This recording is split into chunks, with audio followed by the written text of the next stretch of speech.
एकनाथ खडसेंची शेकडो कार्यकर्त्यांनी भाजपमध्ये जाण्याचा निर्णय घेतलेला आहे। मुंबईमध्ये लवकरच त्यांचा प्रवेश पार पडणार आहे, माहिती आहे। चांगलं आहे। भाजप प्रवेश घेत असेल कोणी असेल, आता सध्या निवडणुका तोंडावर आहेत, समोर आहेत आणि त्यामुळे अनेक कार्यकर्त्यांना असं वाटतं की आपण भारतीय जनता पक्षामध्ये जावं।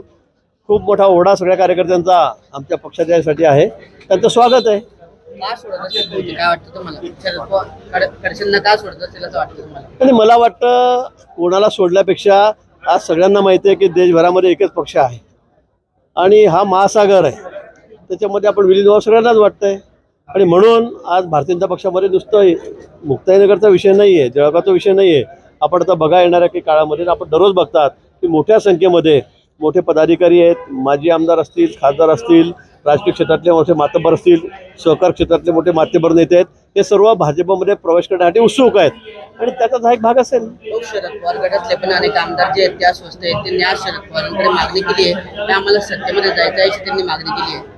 म्हणजे मला त्यांनी काय मागणी केली त्याबद्दल काही माहिती नाही किंवा माझ्या कानावर पण नाही आहे, पण अनेक लोकांना असं वाटतं कारण त्यांना पुढे त्यांचं भविष्य अंधकारमय वाटतंय। इतर पक्षांमध्ये विशेष करून उबाठामधले लोक भरपूर यायला उत्सुक आहेत, शरद पवार साहेबांकडचे अनेक लोक आमच्याकडे यायला उत्सुक आहेत, कारण त्यांना पुढे भविष्य त्यांचं दिसत नाही आहे। आज मोदीजींच्या नेतृत्वाखाली देश ज्या गतीने पुढे जातोय, ज्याची घोडदौड विकासाची चाललेली आहे, देवेंद्रजी या ठिकाणी राज्यामध्ये मुख्यमंत्री आहेत, जी कामाची पद्धत त्यांची, कामाचा आवाका याकडे बघून सगळ्यांना असं वाटतं की आता आपलं पुढे भविष्य अंधकारमय आहे आणि म्हणून त्यांना भारतीय जनता पक्षामध्ये यावं असं वाटतंय। शरद पवारांनी असं म्हटलंय पण कार्यकर्त्यांना की मी भाजप सोडून कोणत्या पण पक्षासोबत स्थानिक स्वराज्य संस्थांमध्ये युती करायला तयार आहे। स्वागत आहे त्यांचं, आम्ही कुठे आमंत्रण देतोय त्यांना, त्यांनी जिथे तिथे रावण लढावं।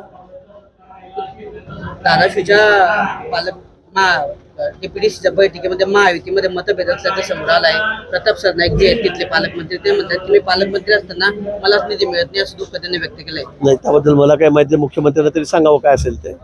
एकीकडे फडणवीस आणि राज ठाकरेंची भेट झाली, त्यावर संजय राऊत असं म्हटले की बा अदानींनी जे मुंबईवर अतिक्रमण केलं त्याच्या संदर्भात राज ठाकरे भेटले असतील असा पोचक ठरवा लागला संजय राऊत। आता संजय राऊतांबद्दल काय बोलावं, ते बोलण्यासारखं असं वाटतं का? लोक ऐकायला तयार नाही त्यांना, फक्त त्याची पोपट पंची रोज सकाळी झाली की सुरू असते। म्हणजे मी सांगितलं नाही का, काल युद्ध सुरू होतं, सिंधूरची आपली मुवमेंट सुरू होती तिकडे, तिकडे ते पंतप्रधानांनी राजीनामा द्यावा म्हणतायत, अमित भाईंनी राजीनामा द्यावा म्हणतायत, त्यांच्याबद्दल काय बोलावं? त्याच्याबद्दल न बोललेलं बरं। एवढा मोठा अपघात झाला आणि लगेच तासाभरामध्ये त्यांनी काय काय मुक्त फळं उधळायला सुरुवात केली। संजय राऊत काय हा बोलण्यासारखा किंवा उत्तर देण्यासारखा विषय नाही माझ्या मते। शिक्षकांचा विषय प्रश्न आहे, जिल्हा परिषदचे अनेक शिक्षक आहेत, मात्र बघायला गेलं तर शिक्षकांच्या म्हणजे मराठी शाळेमध्ये विद्यार्थ्यांची संख्या पाहायला मिळते। आपलं सरकार आहे कशा पद्धतीने आपण या गोष्टीला, मला वाटतं शिक्षण आता कोणी कुठे घ्यावं त्यांचा प्रश्न आहे, पण आपण जे म्हणतायत की जिल्हा परिषद शाळेमध्ये संख्या कमी आहे, मला वाटतं असं नाही आहे। आता शिक्षण क्षेत्रामध्ये सुद्धा जिल्हा परिषदच्या शाळेचा दर्जा उंचावतो आहे, शिक्षणाकडे सगळ्यांचं आमचं लक्ष आहे, सरकारचं लक्ष आहे, पण आता इंग्रजी माध्यमाचं थोडं खूळ निघालेलं आहे, त्यामुळे अनेक पालकांना वाटतं अगदी मध्यमवर्गीय किंवा खालच्या लोकांना वाटतं की माझा मुलगा इंग्लिश बोलला पाहिजे, इंग्लिश त्याला आलं पाहिजे। ही लोकांमध्ये एक थोडासा एक न्यूनगंड आता नवीन सुरू झालेला आहे किंवा असं लोकांना वाटायला लागलेलं आहे आणि म्हणून मराठी शाळेऐवजी आपण इंग्रजी शाळेत शिकावं म्हणून विद्यार्थ्यांचा कल तिकडे जास्त चाललेला आहे।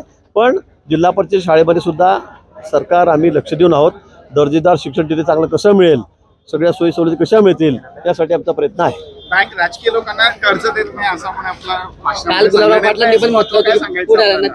खरं आहे, मी माझा अनुभव सांगितला, मी माझ्यावर बितलेली सांगितली की राजकीय क्षेत्रात काम करणारे लोक असतील किंवा विशेष करून पुढारी असतील, यांना कर्ज देण्यासाठी बँका टाळाटाळ करतात किंवा काही अंशी देत नाही, ही वस्तुस्थिती आहे आणि मी अनुभवलेलं आहे।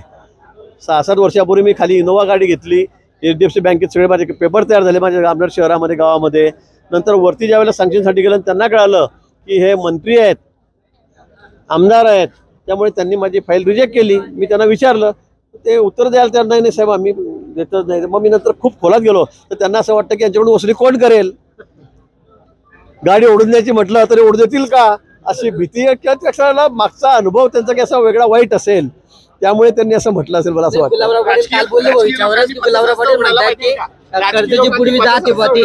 कर्जपूर्वी जी जाते ना ती पुढाऱ्यांची जास्त कर्ज पुढतात म्हणून बँका कर्ज देत नाही असं गुलाबराव पाटील नाही, असं नाही आहे, पण त्यांना भीती असते। काही लोकांच्या बाबतीमध्ये त्यांचे अनुभव वाईट असतील मला असं वाटतंय आणि आहेत, काही लोकांच्या बाबतीमध्ये असे अनुभव आहेत की मग गाडी ओढायला गेले की गाडी ओढ देत नाही, पैसे भरत नाही आणि सगळ्या क्षेत्रात अशी लोक असतात. नुसते राजकारणात असायला भाग नाही आहे. पण मला असं वाटतं की राजकारणामध्ये लोकांना जरा बँका घाबरतात.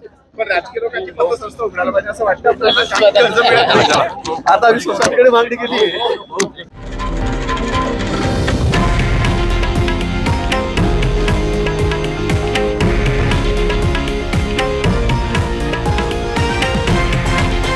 हे आहे देशातील नंबर 1 न्यूज नेटवर्क आणि आपण पाहत आहात TV9 मराठी, एकमेव.